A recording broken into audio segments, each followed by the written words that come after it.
ఈ బిజినెస్ ఏదైనా మీ ఊర్లో ప్రమోషన్ చేయాలంటే అది సుమన్ టీవీతోనే సాధ్యం. ఇప్పుడే సంప్రదించండి. Right, welcome to Suman TV. నేను మీ చందు యాదవ్. కూటమి ప్రభుత్వం వచ్చిన తర్వాత మత్తు పదార్థాలకు సంబంధించి ఎన్ని చర్యలు చేపడుతున్నా కూడా అక్రమ మార్గాల ద్వారా అది అందిన వారికి అందుతూనే ఉన్నాయి. ఆ విధంగా యువత అంతా కూడా మత్తులో జోగుతూ ఉంది. పోలీస్ వ్యవస్థ ఎన్ని చర్యలు చేపడుతున్నా కూడా అక్కడక్కడ కొన్ని అసాంఘిక కార్యకలాపాలు వెలుగు చూస్తున్నాయి. సో గత కొద్ది రోజుల క్రితం నరవలో గంజాయి మత్తు సేవించి కొంతమంది యువకులు పోట్లాడుకున్నారు. అది మరొక ముందే విశాఖ మాధవ్ ద్వారా కుంచుమామ పండగ జరుగుతూ ఉంటుంది. ఆ పండగ చూడటానికి వెళ్ళిన నాని అంటే లోహిత్ అంటారు అందరూ కూడా, ఆ వ్యక్తిని సుమారు ఒక 4-5 వచ్చి అతి కిరాతకంగా కత్తితో పొడిచి చంపేయడం జరిగింది.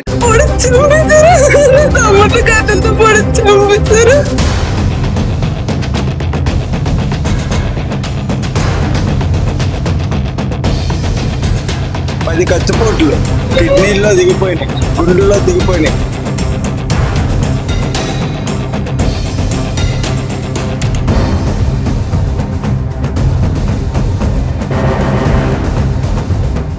బంధువులు ఎవరైతే ఉన్నారో వారందరూ కూడా కేజ్ వద్ద రోధిస్తూ ఉన్నారు. చేతికి అందొచ్చిన తమ్ముడు ఈరోజు మా మధ్య లేకుండా పోయాడు, పండగ చూడటానికి వెళ్ళాడు, కానీ ఇంతలోనే ఇలా జరిగిందంటూ కూడా రోధిస్తూ ఉన్నారు. అసలు ఏం జరిగిందో నాని బంధువులు ఉన్నారు, ఎవరైతే రోహిత్ బంధువులు ఉన్నారో వారిని అడిగి మరిన్ని విషయాలు తెలుసుకునే ప్రయత్నం చేద్దాం.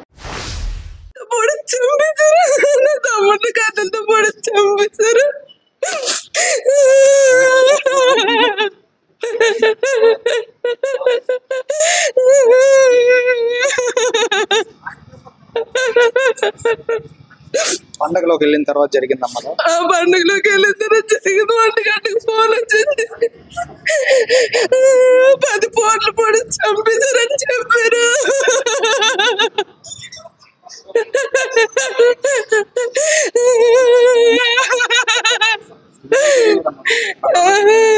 అదేం తెలియదండి. మా పిన్ని 1 గంటకు ఫోన్ చేసి చెప్పింది, ఇలా బాబుకి పొడిస్తారు రండి అనేసి.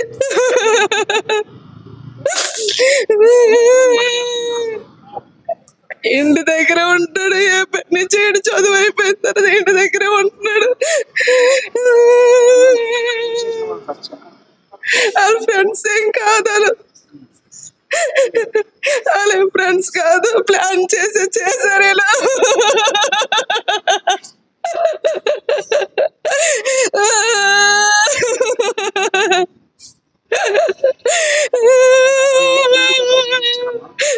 కంప్లైంట్ ఇస్తారంట.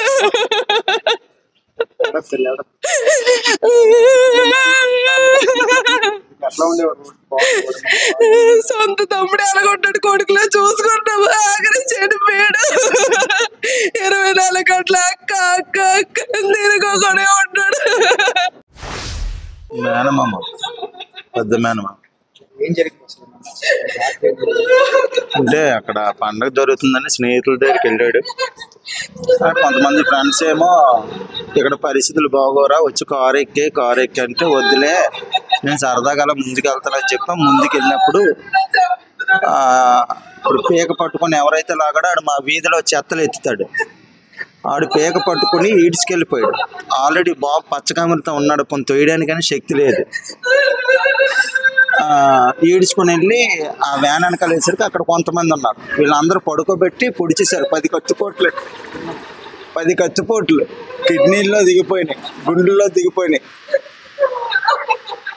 మరి గవర్నమెంట్ మరి ఎలా న్యాయం చేస్తుందో చూడాలి.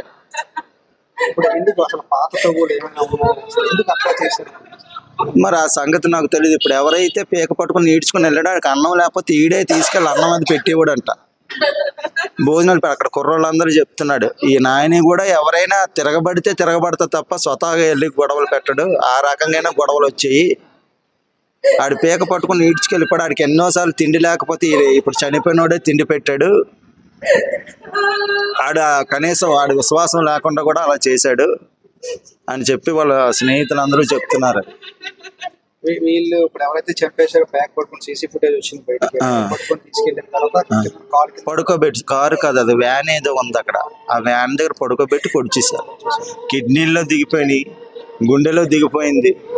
ఆ రెండిట్లో అవ్వకపోతే సన్నంగా ఉన్న కొద్దిగా మ్యాన్ పవర్ ఉన్న వ్యక్తి ఆ అబ్బాయి లేచి ఉన్నాం, కానీ అసలు పార్టీలోకి అది కత్తి తగలడం వల్ల తెల్లవారు 5 గంటల వరకు కూడా కొట్టుకున్నాడు. గింజుకొని 5 గంటలప్పుడు చనిపోయాడు. ఆ పిల్లల్ని ఎత్తుకొని పెంచిన పిల్లలు ఇప్పుడు 20 సంవత్సరాలండి. 20 సంవత్సరాలు. తండ్రి ప్రేమ లేదు, తల్లి అంటే ఏదో అలగలగుండాలు పెంచుకొచ్చింది. ఎవరి ప్రేమ బాబుకు లేదండి. అలాంటి పరిస్థితులు చనిపోతున్నప్పుడు కూడా ఎవరు లేని అనాథలేగా చనిపోయాడు. అంతమంది స్నేహితులు ఉన్నారు. చనిపోయిన తర్వాత ఇక్కడికి వచ్చిన తర్వాత 100 మంది స్నేహితులు వచ్చారు మళ్ళీ హాస్పిటల్ దగ్గరికి. పొడుస్తున్నప్పుడు ఎవరు లేరు. ఇది జరుగుతున్నప్పుడు తాగేసి ఉండాలి. గంజాయిలో తాగుతారంటారు వాళ్ళందరూ. మరి విన్నాను కానీ నేను ఎప్పుడూ చూడలేదు. గంజాయిలో అలాంటివన్నీ తాగుతారు, మందది అన్నట్టు విన్నాము. అన్నం పెట్టాడు, ఎవరైతే ఆ మెడ మీద చేయి వేసి తీసుకెళ్లారో వాడికి చాలా రోజులు అన్నం పెట్టాడు నాని. కానీ వాడు అత్యంత కిరాతకంగా అన్నం పెట్టాడనే విశ్వాసం కూడా లేకుండా తన మెడ మీద చేయి వేసుకొని తీసుకెళ్లి ఒక వ్యాన్ ఎరక్కి తీసుకెళ్లి సుమారు 5 నుంచి 10 మంది కత్తితో పొడిచి చంపేశారు. చివరి క్షణం వరకు తను పోరాడుతూనే ఉన్నాడు. కానీ ఈ రోజు తెల్లవారు 5 గంటల సమయంలో హాస్పిటల్లో మరణించాడు.